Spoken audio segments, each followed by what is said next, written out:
boy, these guys have grown a lot this year. I don't know that any of us envisioned this maybe at the start and even midway through, but something clicked and they started to learn and, really turn it on in early February. And so I think that's what got us to this point. And once they got here to the state tournament, their confidence and the things they had learned throughout those rough stretches, for whatever, just blossomed.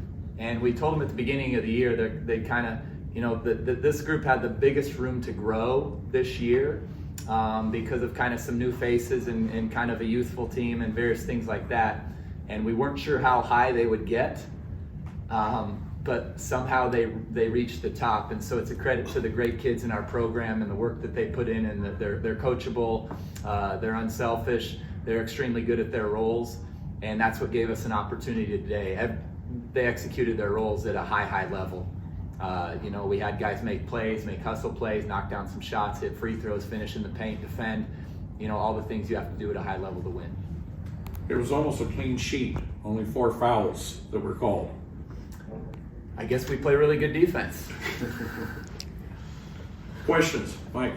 Coach, you got off to a great start. Just talk about being able to play with that lead the whole game. Definitely, a start is huge. And so when you can get off to that good start, it just builds confidence. It kind of relaxes you a little bit, lets you play maybe a little bit looser instead of tense.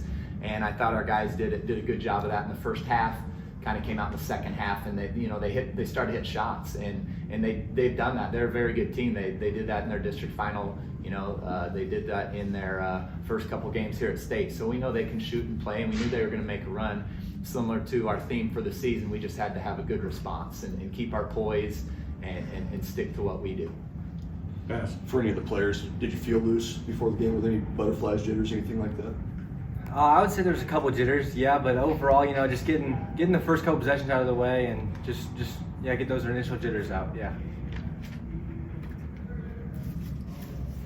Mike, and then Derek, Andy asked you about it. Tell us about that slam late in the game. I'm glad. I said it before. I'm glad I didn't get rim stuffed. I'm really glad that did not happen. I wasn't originally going to do it. I stutter stepped a couple of times, so instead of going up on the right, I thought I'd try it on the left side just for the angle. So it worked out for me. Adam. Cooper, coach was talking about the switch kind of flipping in February. Did you feel that, and what was it that was able to kind of turn the season around and get to this moment? Yeah, we obviously felt it, and it took a lot of hard effort and work, but it was a team effort. It starts on the defensive end, and that's obviously what got us off to a great start today and built us that lead. And I think that we've bought in, decided that defense is going to be our identity, and that's how we ended up here. Coach, it seems like this season these 3 guys have kind of been your leaders offensively. How cool is that to see them step up the way they did in these 3 games at state? It's pretty amazing. We met with these 3 guys after a couple games and said, you guys can score the ball, but you have to guard somebody. Mm-hmm. And we have honest conversations with these guys. We're super hard on them. We hold them to an extremely high standard. And we said, hey, it's great that you guys can score the ball, and you have to do that in basketball to win. But the other half of the game is defense. And they slowly bought into that. And it took some losses, and then it really had their attention. And I think you can see, and they can see the results of their work, of their focus, that they come down here and do an absolute tremendous job on individual players and on teams that can score the basketball. That's credit to their growth, their willingness to learn, to adapt, to be coachable. But their offensive game has never been in question. These guys work hard in the off season. They are super skilled basketball players.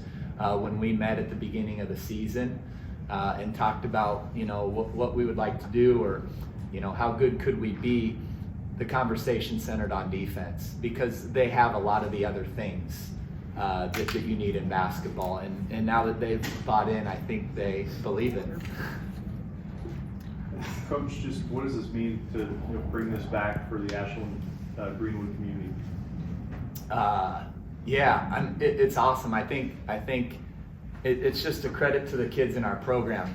I think I mentioned the standards and the accountability. We are super hard on these kids. January is a brutal month every year for us because of our schedule, and it didn't go great for us this year. And we have to have honest conversations. We have to hold them to a high standard, and when they don't meet that standard, we let them know. And again, they just did a great job. Sometimes the season is so long that our theory has been, if you can survive January in one piece and then learn from January and improve through February, that'll put you in great shape in the postseason. And I think that's what this group did exactly. In January, we weren't where we wanted to be. They had learned why, and then in that February month, they started to really figure things out, turn it on, and things, it's hard to describe, but they just kind of clicked for them. Jacob? Cal, they started kind of collapsing on the driving lanes and post up there in that third quarter. You guys went scoreless for 5.5 minutes there. How were you able to stretch it back out in the fourth quarter? I'd say it's off-ball movement and also relying on your teammates to get you the ball. Converging the gap, you hope that they pass you the ball. Sometimes Derek doesn't, but sometimes he does, and gives you the opportunity to score. Baz? Cooper, you mentioned on TV just everything you went through to get ready for this season. Can you kind of take us through that journey and how you got here? Yeah, I mean, the initial reaction was, why me? Why is this happening? And why do I have to go through this? But then once you start the process, and obviously now I wouldn't want it any other way. I'm blessed to be here, and I can't thank anyone else except for God. But I think it was an amazing journey and is the reason I'm here. I have full belief that if I didn't go through that, it wouldn't make me who I am today, and it wouldn't make me put in that effort. So it's exactly what I want. How did the injury happen? It was just a benign bone tumor, so that was just a regular doctor's checkup, and then they're like, you gotta go get this checked out by a specialist, and they're like, yeah, your femur could break, so no more activity, and we gotta get surgery.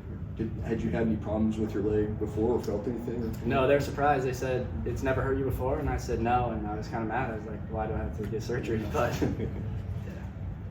Guys, this is for the players, but you guys kind of went through a rough stretch in January. Just talk about what those conversations were to kind of get you guys back on track and get you to this point where you're playing your best basketball beginning at the end of the year. I would say that there was I think there was a deep reflection for all of us. I think we all just sat back and really looked at I think just personally, I can't speak for these guys, but personally, it was a darker time for me. I just thinking back and just looking back in the game and just questioning things, questioning self-confidence. So just to get out of that and keep our head up, trusting each other's teammates, it was great. Okay. Cal, where was your dad last night officiating, or was he here? He was at Big 12 tournament. Every year he goes back and forth to watch us. Okay, so he'll be back down. Is he working tonight's game? Yeah, he's got a game. Maybe the BYU game, or it's another game. I don't know. What's that mean to you for him to make that extra effort? I mean, it's actually amazing. When I was young, it's hard for me. He would really show up to games. I talked to him about it. We went to therapy, and now it's one of my biggest supporters, and I love him. Yeah. Cooper, when you look back on this season and think back on this team years, decades from now, what are you going to remember about this team, about this run? You're going to remember the bond, you're going to remember the love and sacrifice that guys put in, and how close this team will always be.